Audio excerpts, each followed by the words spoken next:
Hey guys, Roman Reaper here. It is pissing it down out here, so it can only mean one thing. Yep, perfect time for a cinema trip. So I've got the DC apparel, which can only mean one thing. Yep, I'm about to head in to see Joker Folie à Deux. Really looking forward to this. I do really like the first Joker, so I'm really looking forward to seeing how they can expand on the world of the first film, especially with it being a musical featuring Lady Gaga as Harley Quinn. Yeah, I'm hoping this will be good, but there's only one way to find out, and that is to go in, get my snacks, get seated for Joker Folie à Deux.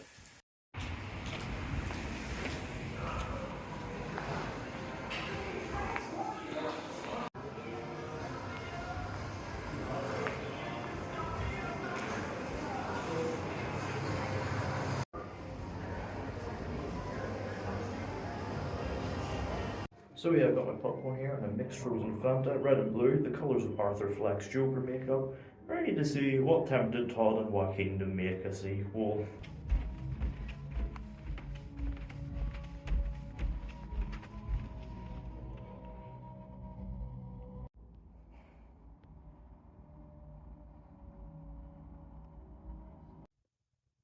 So yeah, Joker Folie à Deux. It translates from French as Madness for Two. I'm back from seeing it, and look, I really enjoyed the first Joker. I thought it was a really good film, tackling some very interesting themes in a really compelling way, with a great performance from Joaquin Phoenix, and it was a hugely unprecedented success.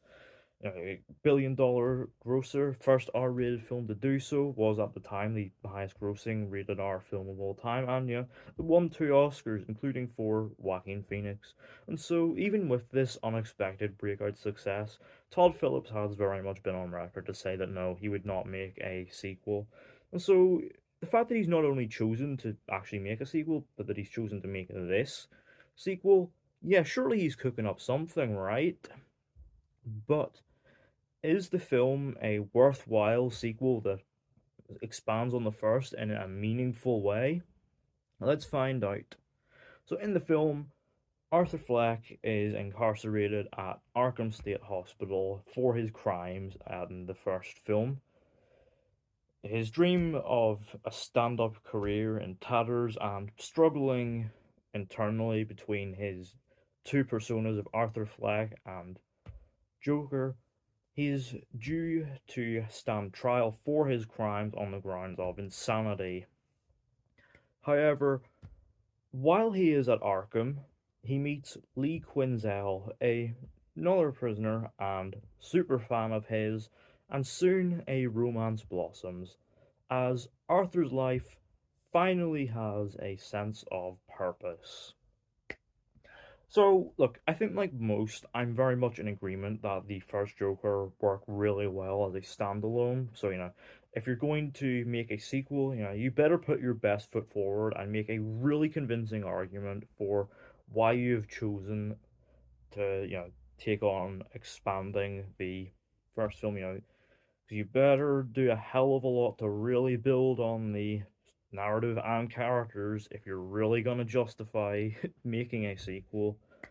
So, imagine my disappointment coming out of the cinema for Folie à Deux that, yeah, it's basically a perfect argument for why the first Joker worked so well as a standalone.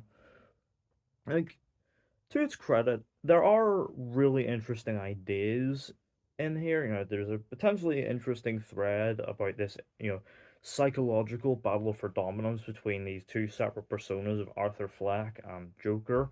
And it starts off really strong with a Looney Tunes cartoon, which should, in theory, be a really good tone setter. There's also the whole courtroom element, so already there's a bit of overlap you could get a really interesting character study out of.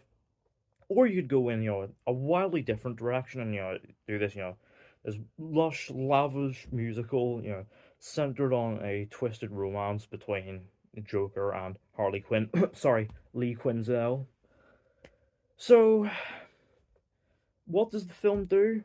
Well, it decides to half-ass all of these ideas into an incredibly flaccid narrative that is just like so limp and just lacking in actual focus. It never truly builds on the characters and the world they inhabit. In fact, at times it almost kind of regresses it, because there's scenes in here where you can tell Todd Phillips is kind of disassociating from that massive success of the first film and is sort of going, no, look, you guys weren't meant to emotionally connect with this guy.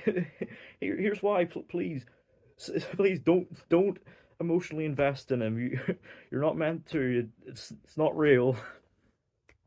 And yeah, so with all of that, it feels like just so such a nothing burger.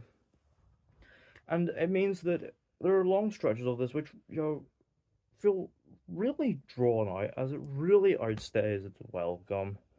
And what's frustrating is that it's not an incompetently made movie. Like, obviously, the same cinematographer did the first film, Lawrence Sher, is back for this one, and the film does look gorgeous. It's got this really gritty, grimy, harsh world that also has a bit of vibrance to it.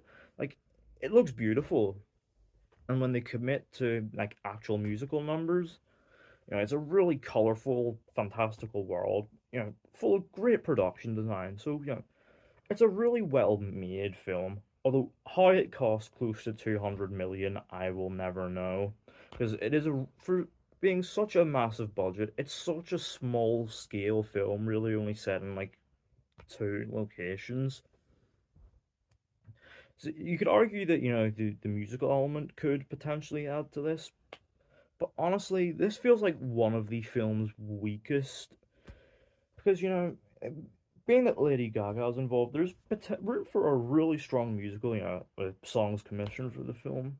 So instead, what they do is they decide to cop out and do a jukebox musical with all the characters speak singing.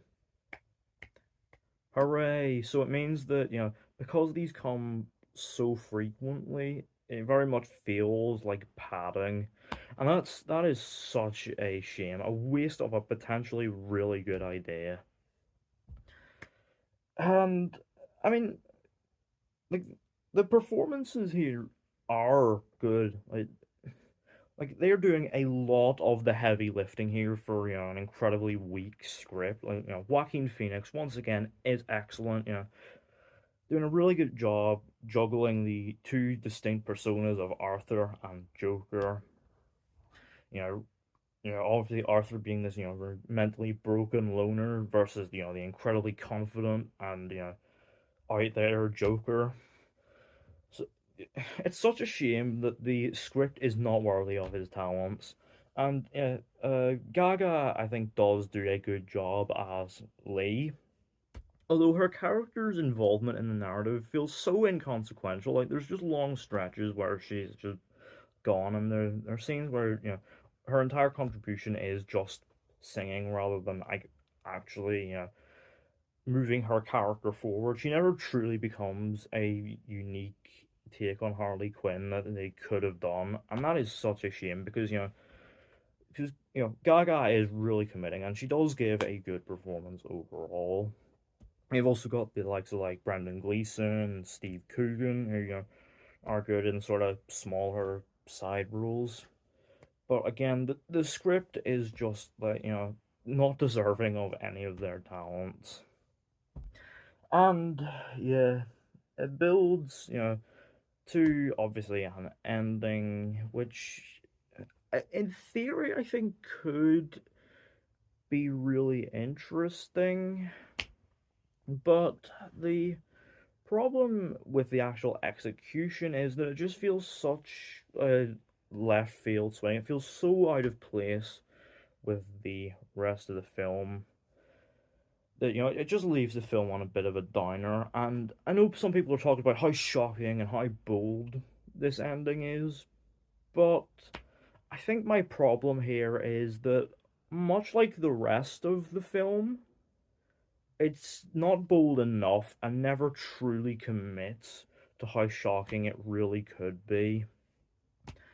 And yeah, overall, I'm not angry with Folie Deux, just disappointed. Yeah, very much a perfect case for why some movies should just be left alone and don't need a sequel. And yeah, overall, out of 10, Joker Folie Deux gets a 5. So yeah, let me know down in the comments. Have you seen Joker Folie Deux? What did you think of it? Are you a fan of the first? Do you think this needed to be made? And without getting into spoilers, what did you think of the ending? Let me know all that down in the comments. Don't forget to hit the thumbs up button if you enjoyed. Don't forget to hit the subscribe button if you, and don't forget to turn on post notifications so you don't miss an upload.